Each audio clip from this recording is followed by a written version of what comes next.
Oh no, why am I spending my time trying to explain why an episode that you statistically either adore or despise really isn't worth either emotion? Okay, this is just gonna be Chill Out, the video, except with absolutely no chill vibes, because a musical episode of Star Trek sounds like a really good idea. I just think they fumbled the musical aspect of it.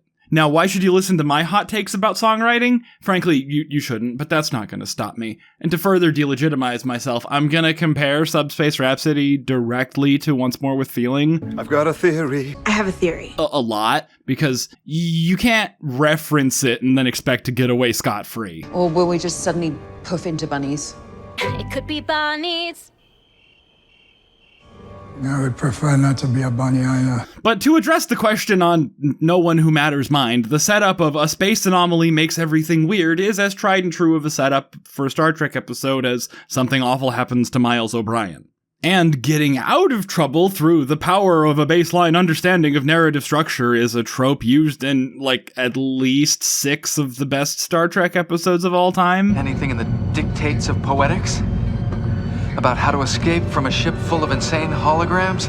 Possibly more? Delete the wife. Even if their use of external tropey knowledge here doesn't work. Not just an ensemble number.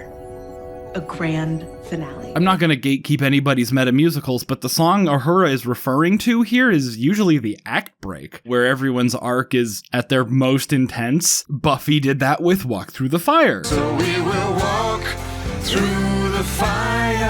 And everybody gets a chance to reprise all their motifs from earlier. Hamilton did that in Non-Stop.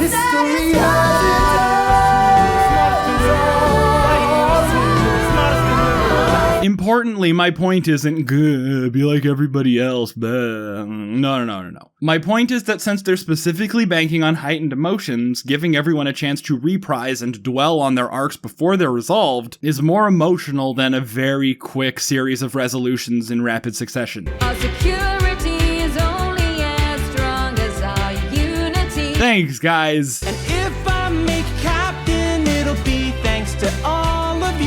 Is it worth noting that he didn't say anything about the Farragut? I don't take for granted my role to command. You saved the structure of the episode. I can't believe how much I'll miss this crew. It may just be my opinion, but I think the climax and the denouement should have been different parts. Oh, what do you mean being over it already was the solution we were looking for the whole time? It's important that you believe it. And as far as I'm concerned, the Klingons here saved the day by being wrathful. And narratively speaking, still in the middle of their arc. And we'll destroy it immediately. Make no attempt to stop us. I mean, singing epic operas is an important part of their culture, so of course they would have a better understanding of the structure of a musical than Uhura. Whose devil ears and devil eyes could rip your heart. We've only witnessed people being torn apart at this event. And hey, just because it worked out in the exact way I thought it should doesn't invalidate this whole structural criticism. Does it? It was never presented like that. The call was really for More singing, more voices. and not a different and more heightened emotion. I mean, did they just get lucky? Was Pike thinking on his feet here? Oh god, I just noticed that jump cut in editing. I guess the pilot seat is so thoroughly Ortegas' realm that Pike just had to teleport around the whole console. If he was dedicated to the whole togetherness angle, shouldn't he have hailed the Cayuga to apologize to Battelle in song? I mean, that would promote a lot more unity than calling up the Klingons who he didn't even speak to. And honestly, how does more voices even equate to, hey, let's all just shut up and listen to this one guy have a solo with backup vocals? Maybe four voices max. A spike of 40 electron volts. Alright, I guess that's exactly what they needed. Fine, song, you win. But Status Report was a big ensemble number that didn't close the rift back when it was smaller. The improbability field is expanding. Just saying. All in all, I'm pretty neutral towards the grand finale here. It gets a lot of points for not being an extremely on-the-nose sad ballad where the characters just announce how they feel. That makes me feel angry. Which is the worst kind of musical number. And I To me. No, screw it. You feel the same way now, too. That's what you get for watching video essays on YouTube. Truck. But really, hold on and think about it. These emotions have the power to overwhelm our capacity for rational thinking. The lyrics from You've Got Trouble from The Music Man aren't, I'm here to scam you small town locals. No, he just concocted a scam, demonstrating his character traits through his actions. Words like swell. Aha! Even in You and Me from Book of Mormon, where Elder Price is singing about how much he disrespects Elder Cunningham, he's not just saying, oh, I disrespect you. No, he's being characterized through his own lack of self-awareness and hypocrisy.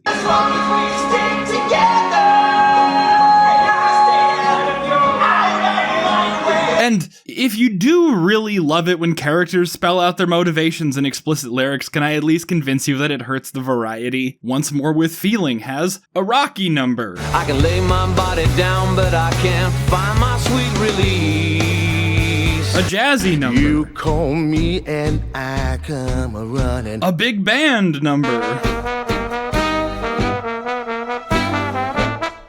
The triumphant ensemble. Some patter. Which is ridiculous, because witches, they were persecuted, wicked, good, and love the earth and women power, and I'll be over here. And yes, even a sad ballad. Wish I could play the father and take you by the hand. Most of these songs even have internal variety.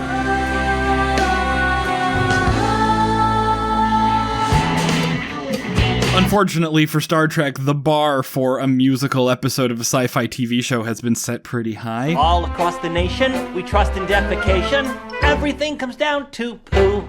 The fourth and second consecutive sad ballad, Keep Us Connected, is probably the nadir of songs that expect to be taken seriously. Memories etched in my mind of Mom and Dad. Because it's really just a sappy recap of, the much better episode Lost in Translation, which rather expertly wove in parts of Uhura's backstory into the plot and resolution of that episode. We did it. Where her song, My fabric is woven with love and loss. even though it was beautifully sung, is just clumsily reminding us, sad girl. Hammer's belief in me changed my life. And only the fact that she did sing brought her any closer to finding the resolution. Look, it's a pattern. She could have sung about, I don't know, getting a mustard stain out of her shirt if all they needed was frequency data. Every time someone sings, the state of quantum improbability in the field spikes. I think a better use for this block of time would have been to have Spock and Uhura sneaking around the ship looking for songs that were already in progress. They would have had to change the line about The frequency is the moment a song begins. but the games are already made up and the points don't matter, so that was no barrier to entry. We could have heard more variety of music that way. Nightbird. We could have seen more crew members outside the main clique have their own lives and emotions outside the plot of the episode. Our bond is imperative. Let's bring our collective together. Borg drone, Starfleet drone. What's the diff? Hey, do you remember the next phase when Ro and that Romulan guy ran through everybody's quarters after hours? That was great, huh? Bring that back. Doing something like that could have also tipped us off that these random songs breaking out all over the Enterprise are discordant. So far, we've only witnessed people being torn apart by this event. Because, as it stands, this isn't even true. Here everyone is united in their confusion. Why are we singing? These two are giving each other very encouraging advice. And connect to your crew. Will do. Lon already felt that way. Who am I kidding? I've never found that part of me. These two, okay, I'll give you the points for that one. Una is confiding in La'an and encouraging her. I wish I never learned how to be so good at keeping secrets. Chapel is celebrating an unambiguously good thing that happened to her. A distant dream becoming real. But you still get points because she did reveal that she's willing to split with Spock. If I need to leave you, I won't fight it. Who then goes off to rationalize his feelings. I won't make that mistake again. And then you go and reminisce about your past and come to a conclusion that's antithetical to whatever you're gonna tell Pike in the next scene.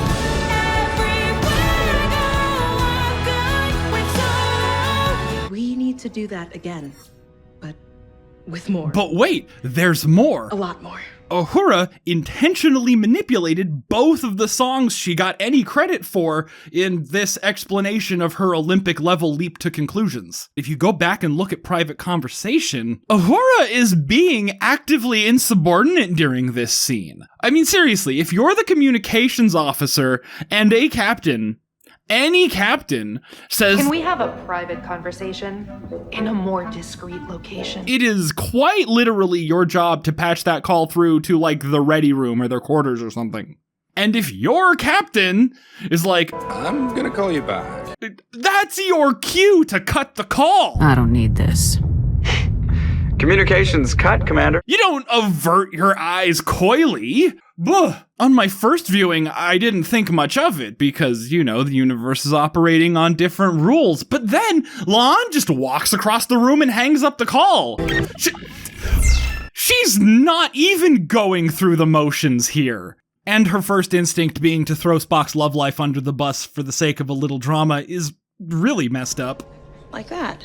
If they had instead went around the ship discovering naturally occurring instances of crewmates being torn apart by song, then maybe bringing all of the voices together in harmony would have qualified as that change of status quo that Pike was asking for. I suggest you find a different tempo, fast. And if we're going to insist on the sad ballads anyway, Uhura could have at least held up her tricorder like a lighter, you know, swaying back and forth while Spock was singing. That would have at least been a cool visual for this stretch of 2 songs with no dynamic visuals. I don't know. There's a line earlier in the episode that implies that Uhura has the ability to put everyone in a state of very heightened emotions by compromising her ethics for the greater good. I don't look at personal correspondence. Of course, that would be unethical. You know, kind of like a character. I don't know, never mind. Other people being able to hear your innermost thoughts and secrets during a musical number is a joke from the Buffy musical that I think they attributed to musicals in general for no reason. Now look, he's getting huffy because he knows that I know. And they talk about the rules of a musical reality, but it doesn't work like that. We're actually following the rules of musicals. Look at like Satisfied from Hamilton or Waiting on a Miracle from Encanto. I can't move the mountains. I can't make the flowers bloom. Those musical rules about what's diegetic and whatnot allow you to sing in front of other characters without being heard. That's kind of the principle behind the funniest song ever, If I Could Tell Her from Dear Evan Hansen. I love you. And even allowing that, the risk of spilling your guts at any moment was used very poorly in every instance. It's a nightmare. It's a plague. It's like a nightmare about a plague. The first time it comes up is in the second song, where Una straight out says that the song is making her confess something. We're singing again, and it makes me confess things I'd never express. Before she confesses anything? I'd regale them with all my renditions of Gilbert and Sullivan, with many cheerful facts about the square of the hypotenuse. Gus, don't be the very model of a modern Major General. And it's somehow both irrelevant and antithetical to the conversation she's having, which is to not wall yourself up. Rather than question it, I deem it relevant. Absent from fear or dispute. It's a weird, obtrusive plot point blemish on what is otherwise the best song in the episode, simply so that Lon could see it happen. And then, you know, if for some reason have enough time to get to her quarters before she starts singing about not wanting to sing. I can't help it. This specific song. This all makes me so uncomfortable. And when that fails, she just pivots into rationalizing her unwillingness to express herself. My defense, the truth has a consequence. And then, she folds immediately on being confronted about it. Those feelings pose an actual space-time security risk. 2 seconds later. I should just tell him. It's like, guys, use the songs. Don't just put them in there to arbitrarily fill the quota of doing a musical episode. Like, write a musical. For what purpose is singing? I don't know. know. I need to just say this before it comes out in the form of a 17th century sea shanty. And we're still owed a sea shanty. There once was a man who was named James T, and we fell in love in alternate history, but he was shot by a Romulan spy, and when I recall, I cry. I didn't want to tell you because I was directly told not to, but now I am horny enough to make the time cops mad. You see what I mean? We're owed.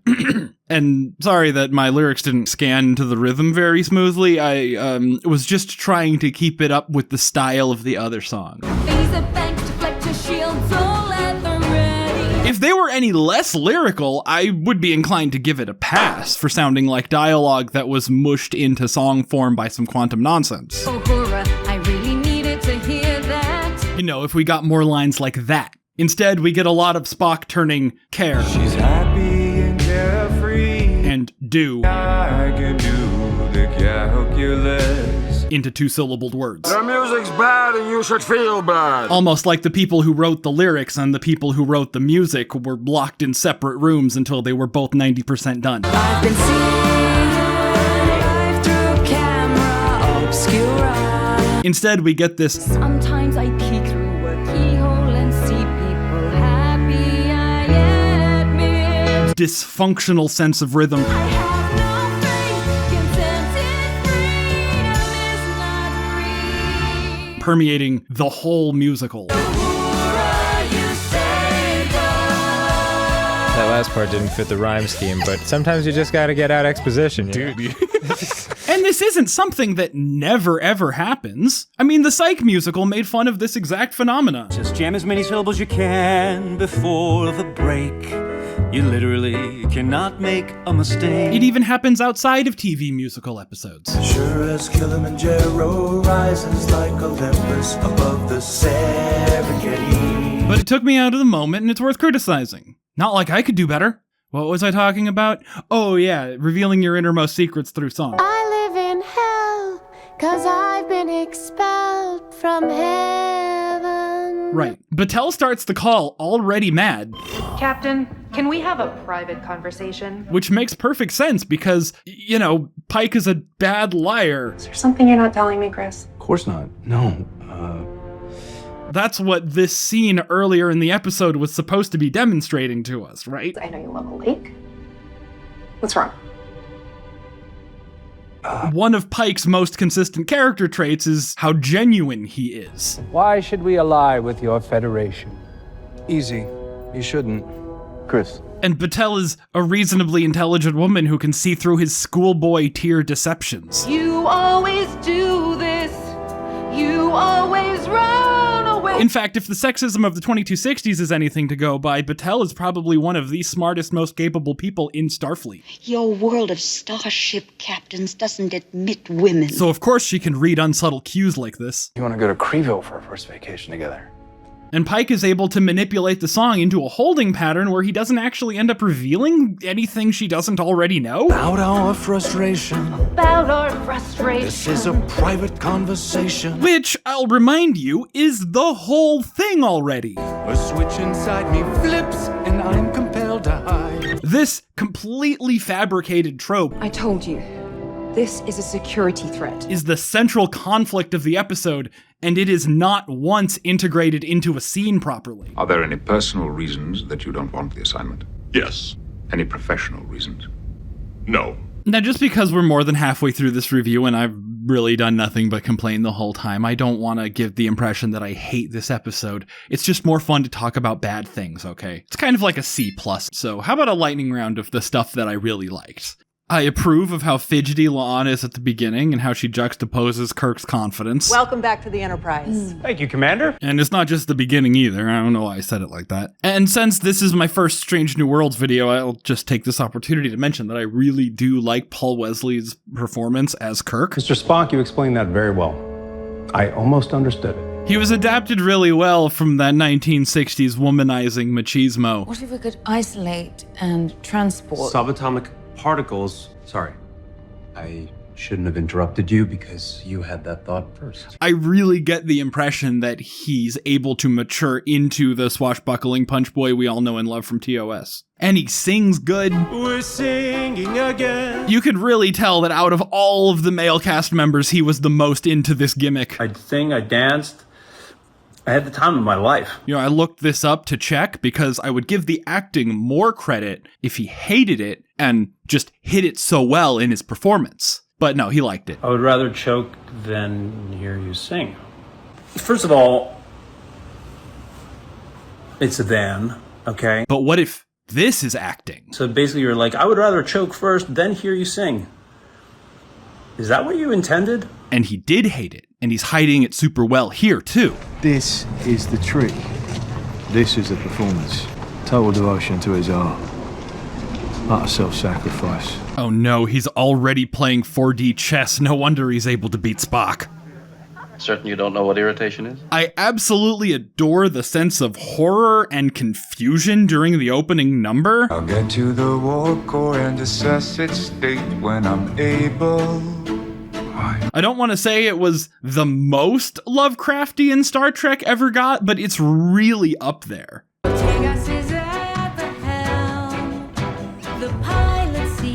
I mean, that was a Starfleet captain being driven from his chair by fear. What? I don't think that's happened before. Oh no, hold on. Let me go and watch every episode again to make sure I'm not talking out of my ass.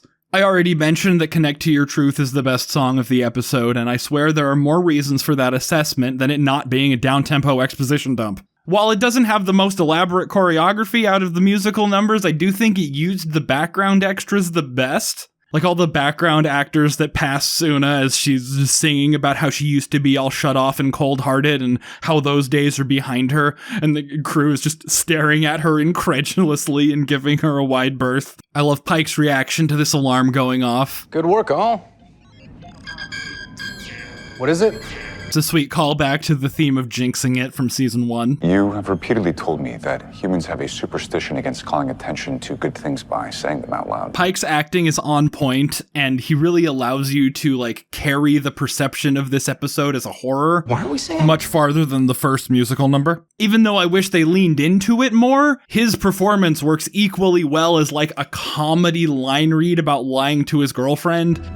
I think we should blow it up. And as a horror line about losing his physical and mental autonomy to some unknowable force from a different dimension. I think we should blow it up. That's making it harder for him to lie to his girlfriend. Work with me, British man. Give me an axe and show me where to point it. This line is awesome. I mean, we can't put our lives on hold every time the ship's in trouble. We could, but that wouldn't be fun. Spock whimpering like a hurt puppy is really good characterization. Allow me to offer congratulations. I should save this for when I review Charades or Those Old Scientists because it's more relevant there, but since we've all seen the original series and know how this relationship shakes out... I'm in love with you, Mr. Spock. I am sorry. I really love the show's ability to, like, stoke some actual depths out of what I'm sure we were all concerned would be revisionist fan service at one point. Quote-unquote real stuff, like a relationship that simply doesn't work out because the people involved just had different life trajectories, are pretty rare in general. Probably because writers are scared of leaving anyone unsatisfied. But Strange New Worlds has, like, what, 4 of them in this episode? Jim Kirk was many things, but he was never a Boy Scout. It's nuts. And this guy. Look at him go. What a king. The juxtaposition of Spock silently slinking away like he just killed the mood after an upbeat musical number with everyone dancing is just brilliant. And I love how easily and deeply Spock is distracted by his emotions. I've been analyzing the data we gathered. You know, he's able to keep them in check. I see your logic, and yet I am hurt. Until he starts talking about them. I'm left behind. And they probably did that for practical reasons, but it really brings his weakness to the forefront. I can't believe how wrong I've been. The painfully on-the-nose lyrics work a lot better in, like, this song. I saw for why in my computation. Because they're allowing Spock to say the things that he just, like, wouldn't think to think. I'm so dysfunctional, we and emotional. If that makes any sense. I'm the X. In the lyrics, I set aside my need to analyze. that's painting his contribution to the relationship as more of a sacrifice. And you know, if you feel that way, it's just never gonna work out. I see no logic in preferring Ston over me. But he doesn't even realize that because T'Pring will understand. You know, he's Spock. Unbending reason must be my true north. Yeah, we know how that ends up. It's really commendable that they're writing an arc that they know they can't resolve and have to just leave a character with flaws like that for the whole run of their show. It's like, I mean, fingers crossed that they stick the landing, but it's still commendable. I like that Spock very pointedly says that he won't miss singing. I confess I'll miss singing. And this line from the Klingon captain is really interesting. Why you only calling us when you got your dramas? Like, you know, we spent half of Deep Space Nine will they, won't they-ing with the Klingons. But if the fighting stops and the negotiations begin. Ah, yes, talk. And to see this guy implying that he would actually accept a call out of the blue for no particular reason shows that the Klingons are kind of cute and tsundere-ish. Your evasion raises much suspicion. I mean, he literally just called Pike a sussy baka. You can't convince me otherwise. And all they really want is to drink blood wine with Spock. Lieutenant Spock engaged in successful diplomacy over some blood wine. Yes, I'm shipping Starfleet and the Klingon Empire. What of it? I should probably end this video. Thanks for watching. Subscribe for more, because there will be more. Support me on Patreon, or support me on my website directly. Either way gets you into the Discord server and access to uncut reactions, and some reactions that'll just never be up on YouTube because cutting around content ID is a pain. Links for all of that is in the description, and thanks for watching.